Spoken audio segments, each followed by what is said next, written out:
Attention, cette émission n'est consacrée qu'à un but de divertissement, et non qu'à un complément de cours d'histoire du cinéma parce que vous avez un prof nul. Donc à part les dates, les personnages et certains événements, n'utilisez pas cette émission comme révision pour vos partiels, car vous n'aurez pas votre moyenne, raterez vos études et finirez votre vie comme équipier à McDo. Même pas manager puis après cadre, hein, juste équipier. Vous êtes prévenus. Précédemment. Je m'appelle Tosaki, jeune étudiant en fac de cinéma qui a l'ambition absurde de devenir réalisateur. Et vous savez ce que je fais 100% du temps? Je reste assis dans un amphi. Hey Nick, tu m'as demandé? Oh salut Toast, ouais rentre, je t'en prie. Je sais que les cours en ce moment c'est pas la joie. Pas trop, j'ai beaucoup de mal à suivre en ce moment, je suis plus du tout motivé. Et j'ai peut-être un truc pour toi. Enfin ce n'est pas vraiment une machine à voyage dans le temps à proprement parler. Elle permet d'interagir, de parler avec le passé en projetant le contenu de la bobine sur un écran.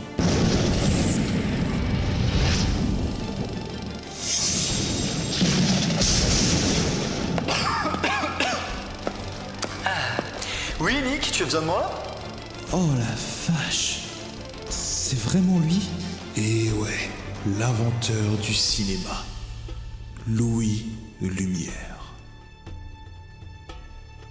Chronobobine. Entretien avec un lumière.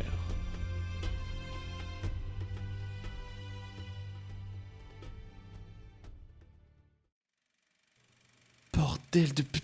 C'est Louis Lumière, c'est Louis Lumière. Oh putain. C'est énorme, punaise. Ah, c'est ce qu'elles disent toutes. Non mais Nick, comment t'as vu ça?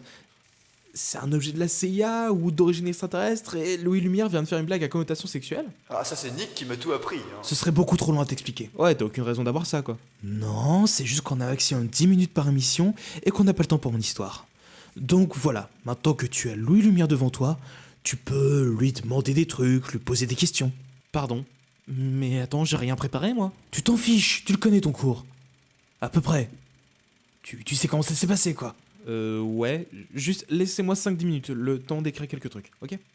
Donc on va commencer par le départ, désolé ça va faire un peu interview, mais bon... c'est quoi cette musique? Je la rajoute un peu en fond, ça rend mieux je trouve. Ok, donc monsieur Le Lumière, vous êtes né le 5 octobre 1864 à Besançon, environ 2 ans après votre frère Auguste. D'ailleurs il est où? Ouais, il est au fond de la bobine là. Personne ne se rappelle jamais de moi. Oula, comment ça se fait? Généralement, on se souvient plus de Louis plutôt que d'Auguste. J'ai une école à mon nom, pas lui. Oui, c'est vrai. Et donc vous avez vécu peu après dans la ville de Lyon, où vous allez devenir photographe avec votre frère, comme votre père. C'est ça, on était avant tout des industriels qui travaillaient sur la fabrication de plaques photographiques. Et en gros, c'est votre père, en 1894, qui va vous donner l'idée du cinématographe, c'est ça? C'est un peu plus compliqué que ça en fait. En allant sur Paris, mon père a découvert la dernière invention de cet enfant de putain de Thomas Edison. Le kinétoscope, c'est ça? Et pourquoi enfant de putain? Oh, je vous dirai après. Et oui, c'est bien le kinétoscope. Et c'était quoi le concept de l'appareil? Pour expliquer simplement, c'était une sorte de caisse d'une hauteur d'1,20 m munie d'un oculaire. Et on pouvait voir des photographies s'animer au fond de la caisse. Mais bon, son invention n'était qu'un plaisir solitaire, une attraction d'onaniste quoi. Notre père nous en a parlé et on a amélioré son concept en créant avec mon frère en 1895 à la fois un appareil de prise de vue et de projection qu'on a appelé le cinématographe. Donc, si pour vous le kinétoscope c'est une attraction d'onaniste, ça veut dire que le cinématographe qui projette des images dans une salle, c'est une attraction destinée au priapé? Toi, je t'aime pas. Priapé? Comment tu connais des mots comme ça? Merci Wikipédia.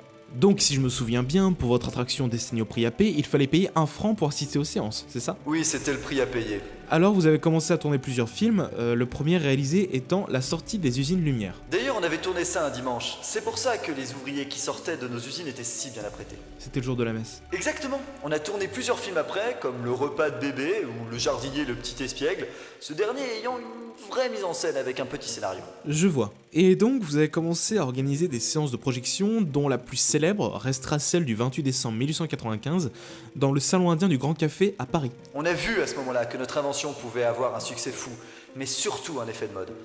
On s'est donc dépêché pour industrialiser à l'échelle mondiale notre invention, en vendre énormément pendant que les images animées étaient à la mode. On a réussi à couvrir l'Europe, mais en 1897, cet enfant de putain de Thomas Edison fait tout pour nous voler le marché américain, prétextant qu'on volait ses idées brevetées. Il voulait avoir le monopole sur la production cinématographique, et ce qui nous a obligés à nous retirer des États-Unis. Vous avez une haine des Américains, pas vrai? Oh oui, je le déteste. Ceci explique sûrement pourquoi vous avez fortement soutenu le régime fasciste italien dans les années 1930. Quoi? Bonne musique, Nick. Merci. Nick, tu me soutiens pas là? Pourquoi? Tu en as honte? Après, c'est votre avis politique, pas le mien. Faut l'assumer. Vous aviez écrit être profondément admiratif de Mussolini en 1935, lors d'un gala organisé par le gouvernement italien pour les 40 ans du cinéma. Oui, non, mais c'est parce qu'il voulait lutter contre l'expansion du cinéma américain. Et vous aviez écrit en novembre 1940 que, je cite, ce serait une grande faute de refuser le régime de collaboration dont a parlé le maréchal Pétain. Régime de collaboration, je le rappelle, avec l'Allemagne nazie. Il a vraiment trouvé tout ça en 10 minutes? Et depuis quand tu te prends pour Jean-Jacques Bourdin? Et on peut parler aussi du fait que vous étiez membre du Conseil national mis en place par Vichy, et que votre frère et vous faisiez partie des différents comités de la Légion des volontaires français, association pour recruter des jeunes soldats pour combattre les Russes aux côtés des Allemands. Mais qu'est-ce que vous essayez de me faire dire? Que je suis un raciste? Un fasciste? Non, je pense juste que vous êtes un lâche. Un grand inventeur, certes, qui a permis de voir net des grands films qui ont dénoncé ce pour quoi vous avez collaboré, comme La liste de Schindler ou bien Salaud ou Les 101 jours de Sodome. Ouais, parce que vous, à l'époque, vous vous seriez battu comme un résistant, j'imagine. Pas forcément, mais je n'aurais pas fait mon opportuniste. Toi, je t'aime vraiment pas. Je le vivrai bien, vous inquiétez pas. Je te promets, Louis, j'ai rien à voir là-dedans. Je me fais remettre à ma place par un pauvre étudiant sans talent, alors que je suis l'inventeur du cinéma. Dommage que votre talent n'excuse pas tout. Je crois que je vais partir, sinon je vais encore plus m'énerver. Ah, d'ailleurs, une dernière question. Quoi?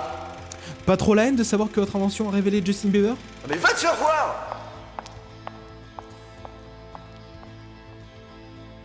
Wow, c'était... étrange. Désolé. T'inquiète pas, il s'en remettra. Il a pas l'habitude de parler à d'autres personnes que moi. Ce que t'as trouvé, Nick, c'est génial.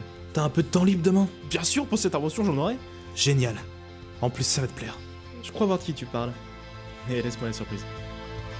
Allez, je te laisse. À demain. À plus. Chronobobine. Rendez-vous la semaine prochaine, même radio, même heure.